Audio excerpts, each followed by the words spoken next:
Binunot at agad ng sinunog ng mga operatiba ng 2nd Benguet Provincial Mobile Force Company ang natagpuang mahigit 1 milyong pisong halaga ng tanim na marijuana sa lalawigan ng Benguet. Magbabalita dyan si Police Master Sergeant Lenny Valerio.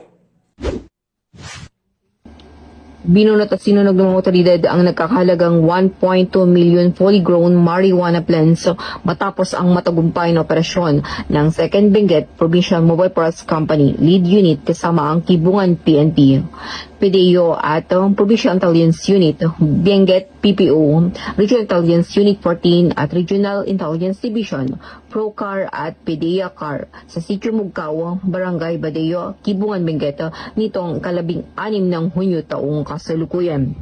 Ang 6,000 fully grown marijuana plants na natuklasan ay may sukat na humigit kumulang 1,200 metro kwadrado.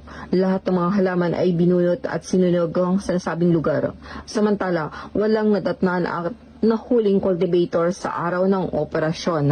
Ganun pa man, patuloy ang pambansang pulisya at iba pang ahensya sa pagpapaigting sa pagsugpo sa pinagbabawal na gamot habang pinapanatili ang pagtiyak sa proteksyon ng mga karapatang pantao.